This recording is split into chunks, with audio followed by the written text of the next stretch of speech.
A single trade, one buyer, one seller agreeing on 100 shares, just added $17 billion to Apple's market cap. No new product, no earnings announcement, no vote by the other 15.4 billion shareholders. Just one print on a ticker multiplied across every share that exists. That number you see quoted as a company's worth, it's built on a much stranger foundation than you think. The formula itself is almost insultingly simple.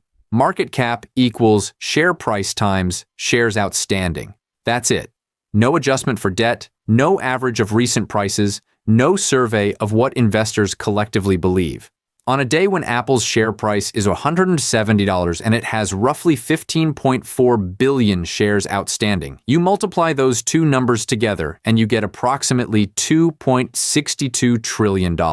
Every financial site on Earth reports that figure as if it were a measured quantity, like the weight of gold in a vault. But notice what the formula actually requires: a price. And where does that price come from? The price in that formula comes from the most recent matched order, the last moment a buyer and a seller agreed. That's a marginal transaction, one lot of shares, two counterparties, one price. It has nothing to do with the other 15.4 billion shares changing hands simultaneously. When Apple's last trade is 100 shares at $170, that $170 print is what gets stamped across every single outstanding share to produce the market cap, even though 99.99% of shareholders did absolutely nothing at that moment. Think of it like this. If one house on your street sells for a record price, your house is suddenly worth more on Zillow, even though you haven't moved, renovated, or agreed to anything. The last sale sets the comparable. Market cap works exactly the same way. So what happens when someone tries to actually cash out at the market cap figure? Say a founder owns 10% of a $10 billion market cap company. On paper, that's $1 billion. But selling $1 billion worth of shares is not like selling 10% of a house in one clean transaction. To sell that much stock, the founder has to find buyers for an enormous block. And as the sell orders flood the market, the price drops with every lot cleared. Each incremental share fetches a little less than the one before it. This is price impact, and it's brutal at scale. Institutional block trades, far smaller than a full founder exit, routinely clear at discounts of 3 to 8% below the prevailing price. The market cap figure on the screen is therefore not a liquidation value. It's an extrapolation from the thinnest slice of activity, projected onto a total that can never actually be realized at that price. But price impact is only one of the gaps between market cap and what a company truly costs. Market cap also ignores the entire capital structure, the debt a company owes, and the cash it's sitting on. An acquirer who buys a company doesn't just pay shareholders, they inherit the balance sheet too. That's why professionals use enterprise value instead. Market cap plus total debt minus cash and equivalents. Run that on two companies with identical $10 billion market caps and the real price tag can look completely different. Company A has no debt and $2 billion in cash, enterprise value $8 billion. Company B has $5 billion in debt and only $500 million in cash, enterprise value $14.5 billion. Same headline number. Nearly twice the actual cost. Market cap by itself cannot tell you which company is the bargain. Let's put those two companies side by side across every dimension that matters to a buyer. Company A and Company B share a $10 billion market cap, but Company A carries zero debt, holds $2 billion cash, and lands at an $8 billion enterprise value.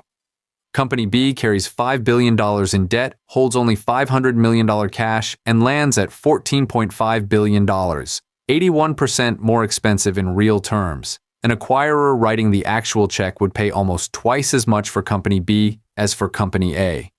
Market cap told them nothing about that difference. The right question when sizing up a company isn't just what's the market cap, it's what's the full tab, liabilities included, cash credited.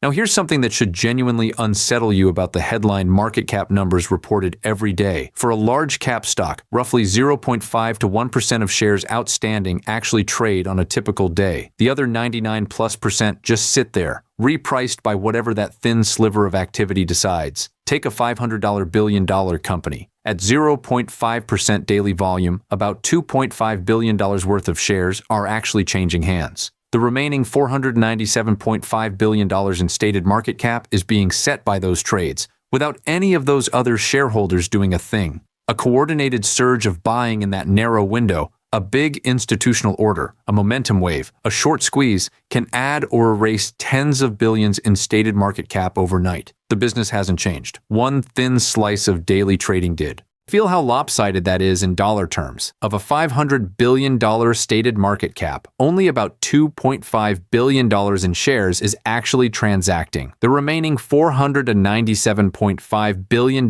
is a projection, a shadow cast by those active trades onto shares that never moved. Those two quantities aren't even in the same conversation in terms of scale. Given how much a small shift in that thin slice of trading can move the total market cap figure, it probably won't surprise you that the thresholds used to categorize companies by market cap are equally arbitrary. You've heard the terms small cap, mid cap, large cap, mega cap. They're used everywhere. In fund prospectuses, news articles, index definitions. They imply something sturdy and official, but no regulator mandates where the lines sit. Different index providers draw them differently, and the cutoffs creep upward over time as overall market levels rise. The conventions you'll most commonly see: small cap below roughly $2 billion, mid cap from $2 billion to $10 billion, large cap above $10 billion, mega cap above $200 billion. Those numbers feel authoritative. They aren't. The arbitrariness has real consequences. A company sitting at $9.9 billion is classified as mid cap on Monday. A 2% price rise on Tuesday, driven by that same thin slice of daily trading, pushes its market cap to $10.1 billion. It's now technically large cap. The underlying business is identical. Same revenue, same employees, same products, same debt. But index funds that track large cap benchmarks now have a reason to consider buying the stock, and their buying can push the price further up. The category change creates its own momentum. The label wasn't describing a business reality, it was about to help create one. This brings us to the deepest issue with market cap. Strip away all the mechanics, the formula, the marginal price, the thin trading, the arbitrary tiers, and what market cap is actually measuring is collective sentiment about future earnings, as expressed by the most recent marginal traders. That's it. It doesn't tally what the company owns, what it earns today, or what it would fetch in a structured sale. It's the market's current best guess at the present value of all future profits, filtered through the emotions and incentives of whoever happened to trade last. That guess can be spectacularly wrong, and Cisco in the year 2000 is the cleanest case study on record. At its peak in March 2000, Cisco's market cap was approximately $555 billion.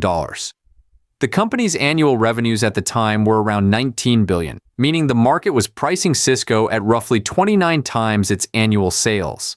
The market cap figure implied that Cisco would dominate the internet era so completely that no price was too high.